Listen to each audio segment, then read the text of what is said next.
आज हम देखेंगे पोर्टफोलियो मैनेजमेंट में capital asset pricing model CAPM।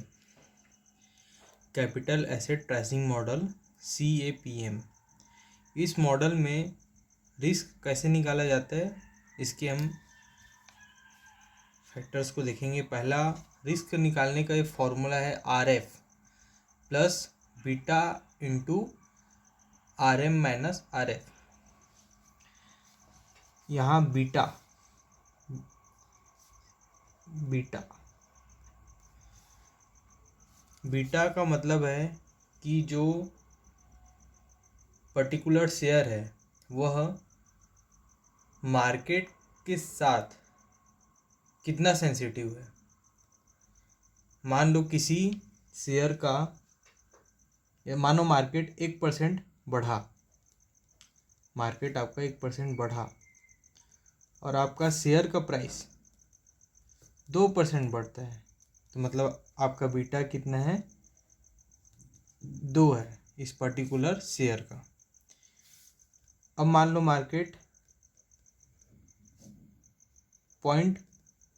Market 10% बढ़ा, मान लो मार्केट 10% बढ़ा और शेयर का प्राइस बढ़ा 15%, तो बीटा होगा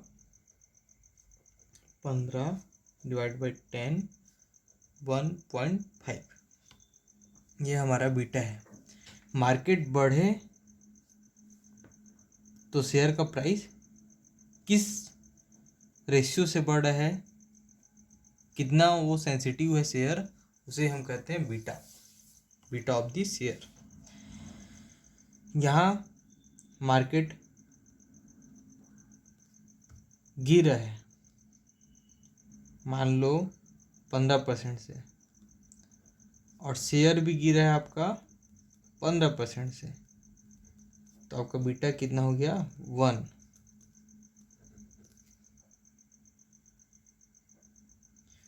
तो कैपिटल एसेट प्राइसिंग मॉडल में जो ये बीटा है बहुत ज़्यादा, यह शेयर के रिटर्न को प्रभावित करता है।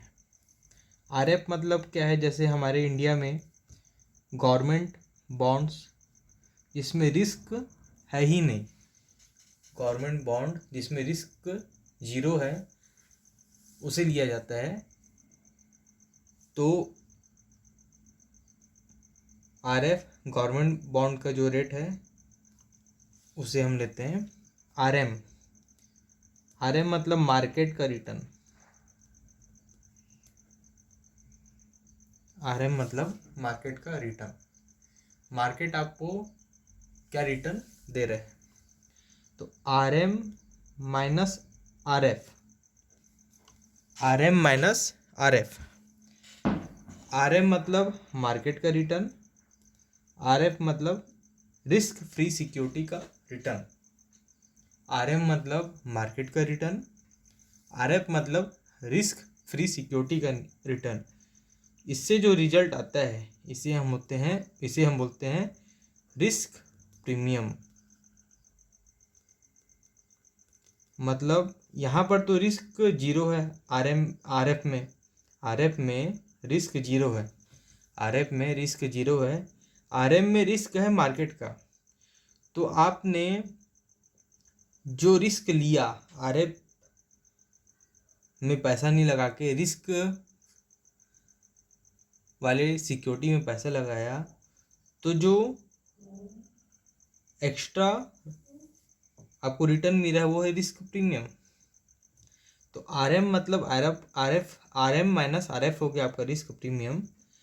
तो कैपिटल एसेट प्राइसिंग मॉडल में किसी भी स्टॉक का रिटर्न निकालने के लिए, कैपिटल एसेट प्राइसिंग मॉडल में CAPM में किसी भी शेयर का रिटर्न निकालने के लिए फॉर्मूला है, किसी भी शेयर का रिटर्न निकालने का फॉर्मूला है RF plus beta into RM minus RF।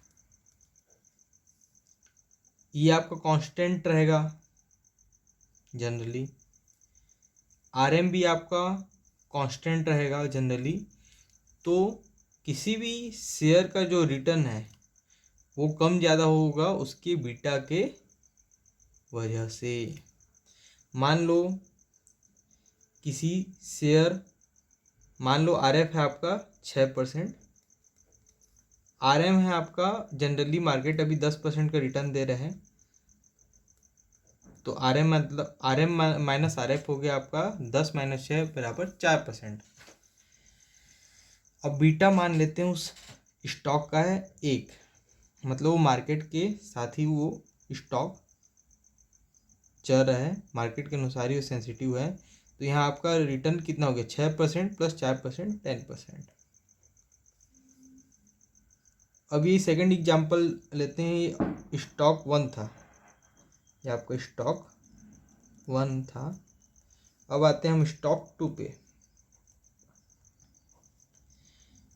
उसका रिटर्न निकालने के लिए फिर same formula R F plus beta into R M minus R F. इसको 6% लेते हैं, ये भी आपका वही रहेगा। अब मान लेते हैं इसका बीटा है 0.5, मतलब वो मार्केट में चाहे बढ़े या घटे, वो शेयर मार्केट से कम तेजी से घटता है और बढ़ता है, मतलब वो उतना एग्रेसिव नहीं है स्टॉक, वह स्टॉक इतना अग्रेसिव नहीं है। चाहे मार्केट अचानक से 10% बढ़ जाए, वो 5% ऑन एन एवरेज बढ़ता है। वो मार्केट यदि 10% भी घट जा रहा है तो ऑन एन एवरेज वो 5% घटता है।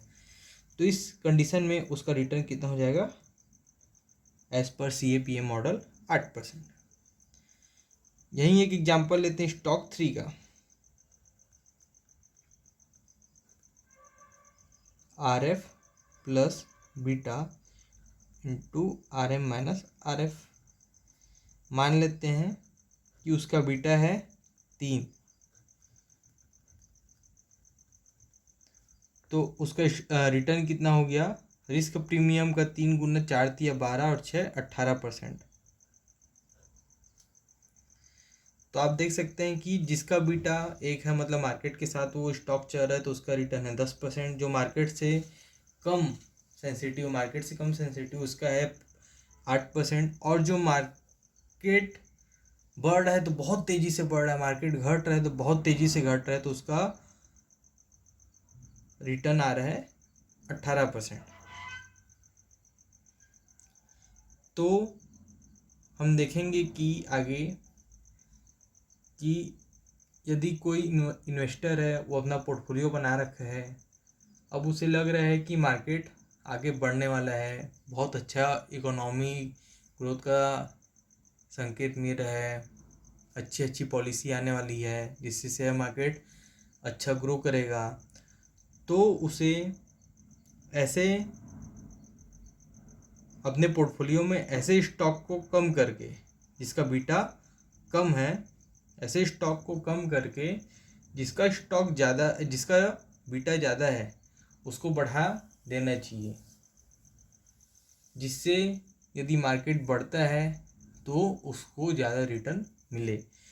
इसी के विपरीत, जैसे उसे लग रहा है कि अभी मार्केट में अनसर्टेनिटी है, जैसे मार्केट में अभी कुछ भी हो सकता है, इलेक्शंस आ रहे हैं, तो मार्केट किस तरफ जाएगा अच्छे से भी फ्यूचर फोरकास्ट नहीं कर पा रहा है, तो उसे इस तरह के स्टॉक को कम करके इस तरह के स्टॉक को बढ़ाना चाहिए अपने पोर्टफोलियो में। इसे हम कहते हैं कि सही टाइम में सही डिसीजन लेना। तो ये था हमारा CAPM model. CAPM model describes the linear relationship risk return trade-off for security portfolios. The CAPM method also is solely concerned with non-diversifiable risk. The non-diversifiable risks are assessed in terms of beta coefficient. Beta coefficient beta through fitting regression equation between return of a security portfolio and the return of on a market portfolio. तो ये हमारा formula है, R मतलब return of the security is equal to R F plus beta into R M minus R F. R M मतलब minus R F होता है आपका market premium, उसे हम मल्टीप्लाई करते हैं बीटा से और उसको आर एफ से प्लस करने के बाद आपका स्टॉक का रिटर्न मिल जाता है। इसका मेन लॉजिक आप ये कह सकते हैं कि किसी भी हम स्टॉक में लगा रहे हैं तो मिनिमम आपको ये रिटर्न मिलेगा ही। आर एफ मतलब जो गवर्नमेंट बॉन्ड की सिक्योरिटी का रेट है रिटर्न का, वो तो आपको मिलेगा ही यदि वो मार्केट से, यदि आपका बीटा पॉजिटिव है, मार्केट के साथ वो स्टॉक चल रहे हैं, तो आपको गवर्नमेंट बॉन्ड की जो रिस्क फ्री रेट है वो आपको मिलेगा ही।